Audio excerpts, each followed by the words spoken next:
नमस्कार मंडळी. स्वामी ज्योतिषमध्ये मी सौ जयश्री रत्नदीप पत्रे स्वामी तुमचं मनपूर्वक स्वागत करते.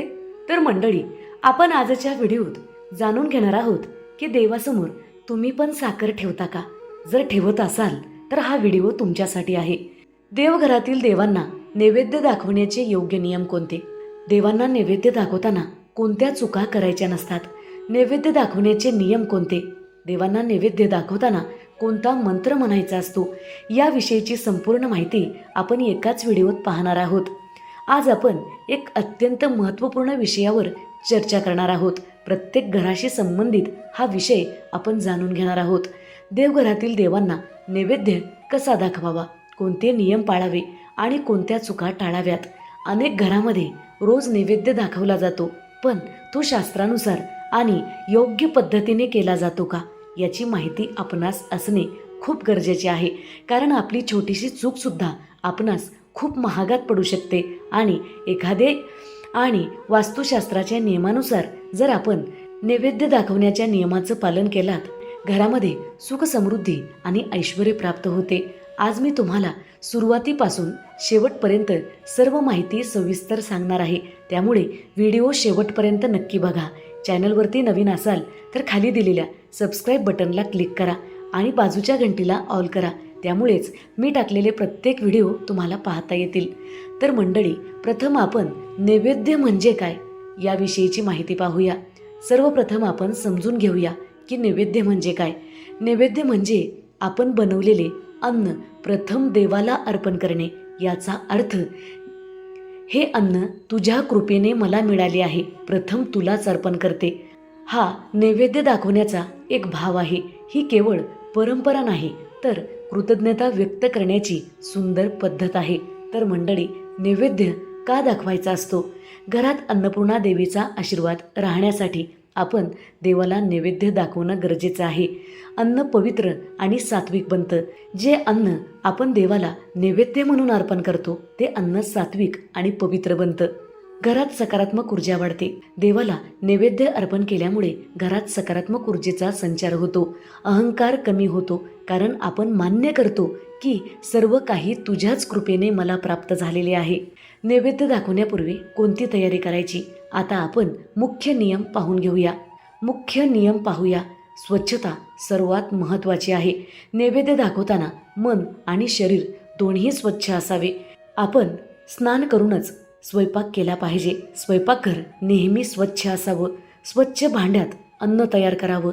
सात्विक अन्न सर्वात उत्तम मानले जाते. नैवेद्यासाठी शक्यतो सात्विक अन्न असावेत. भात, पोळी, भाजी, गोड पदार्थ, खीर, शिरा.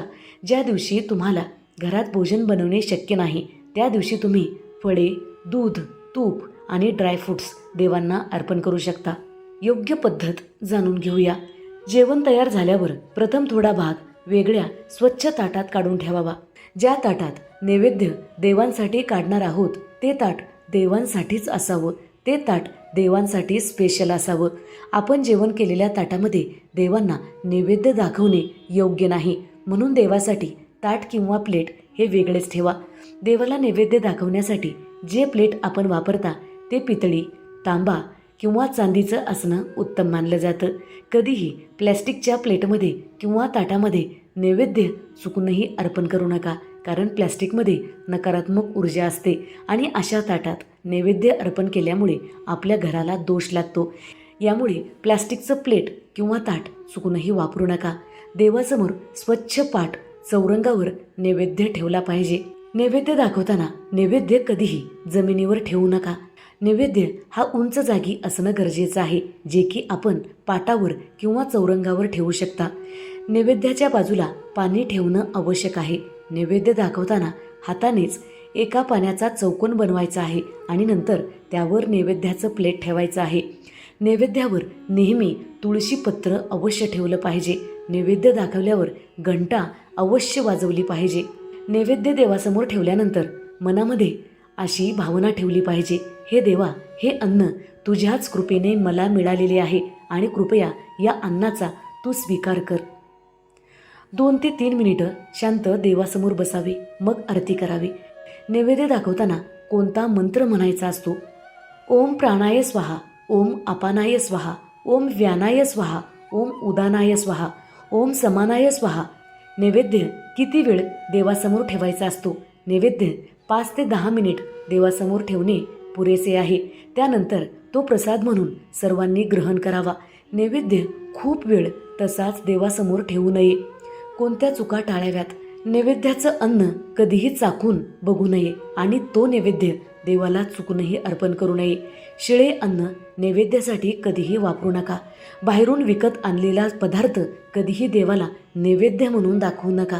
रागावलेल्या मनाने किंवा मनामध्ये क्रोध, माया, मत्सर अशा भावना असताना सुद्धा देवांना नैवेद्य अर्पण करू नका. देवासमोर घाईघाईत नैवेद्य ठेवू नका. देवाला दाखवलेले अन्न वाया कधीही घालवू नका. बऱ्याच स्त्रिया काय करतात की देवाला नैवेद्य दाखवतात, तो नैवेद्य तसाच देवाच्या समोर ठेवतात. नंतर तो दुसऱ्या दिवशीपर्यंत तो देवासमोर तसाच असतो. नंतर तो गाईला दिला जातो किंवा त्याच दिवशी दुपारी गाईला दिला जातो. तर असं करणं खूप चुकीचं आहे. कारण आपण दाखवलेले नैवेद्य हे भगवंताचा प्रसाद असतो. आपण देवासमोर ठेवलेला नैवेद्य आपण खाणे खूप आवश्यक आहे. त्यामुळे आपल्या घरातील अडचणी, आपल्या जीवनातील अडचणी किंवा आपल्या तब्येतीच्या अडचणी दूर होतात. घरात सुख समृद्धी लाभते. कारण भगवंताच्या सान्निध्यात ठेवलेला नैवेद्य हा खूप पवित्र आणि सात्विक मानला जातो. हा नैवेद्य जर आपण ग्रहण केलात तर आपले आचार विचार शुद्ध होतात. तर नैवेद्य हा घरच्या एकट्यानेच न खाता तो नैवेद्य सर्व पदार्थात मिसळून घरातील सर्व लोकांनी मिळून खावा. पण देवाला दाखवलेला नैवेद्य घराबाहेरील लोकांना देणे योग्य नाही. कारण हे तुमच्या घरासाठी व घरातील लोकांसाठी अशुभ मानले जाते. तर घरातील देवाला दाखवलेला नैवेद्य हा स्वतःच व घरातील लोकांनी मिळून ग्रहण करावा, जे की घराबाहेरील लोकांनी नाही. तर मंडळी, श्रद्धा आणि स्वच्छता देवाला नैवेद्य दाखवताना खूप महत्त्वाची आहे. स्त्रियांनी 4 दिवस देवांना नैवेद्य अर्पण करणाऱ्या कोणत्याही वस्तूला हात लावू नये किंवा नैवेद्य बनवू नये. तो नैवेद्य कोरडा असेल किंवा कसाही असेल तर 4 दिवस आपण नैवेद्याच्या प्लेटला सुद्धा हात लावायचा नाही. मन शुद्ध आणि श्रद्धा असेल तर देव सर्वांचाच स्वीकार करतो. नैवेद्य दाखवण्यामागील खरा अर्थ देवाला अन्नाची गरज नसते, त्याला आपल्या भावनेची गरज असते. नैवेद्य म्हणजे कृतज्ञता, श्रद्धा आणि समर्पण. आपण जे खातो ते प्रसाद आहे ही भावना निर्माण होते. म्हणून रोज देवाला नैवेद्य नक्की दाखवला पाहिजे. अगदी घरात बनवलेलं साधं जेवण नैवेद्य म्हणून आपण देवाला अर्पण करू शकतो. पण तो नैवेद्य चव बघितलेला नसावा.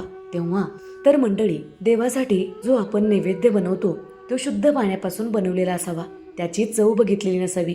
देवाला नैवेद्य दाखवण्यासाठी भरलेल्या घागरीचा उपयोग करावा, जे की शिळे पाणी देवासाठी चुकूनही वापरू नका.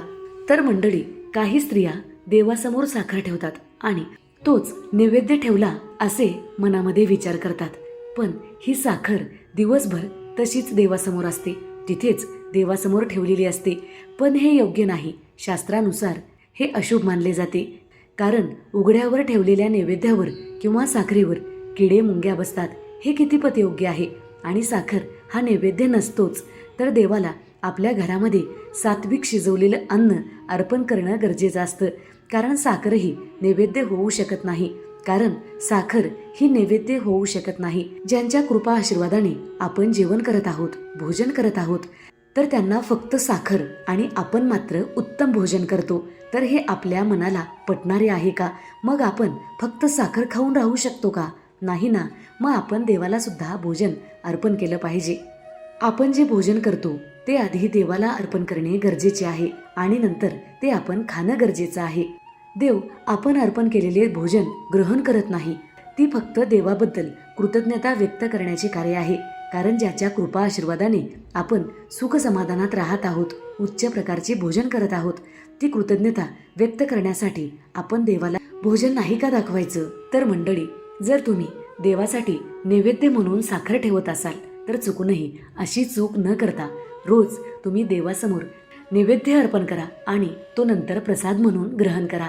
अशीच धार्मिक माहिती, जर तुम्हाला अशी धार्मिक आणि शास्त्रावर आधारित माहिती आवडत असेल तर व्हिडिओला लाईक करा, चॅनलला सबस्क्राईब करा आणि कमेंटमध्ये लिहायला विसरू नका. हर हर महादेव. धन्यवाद.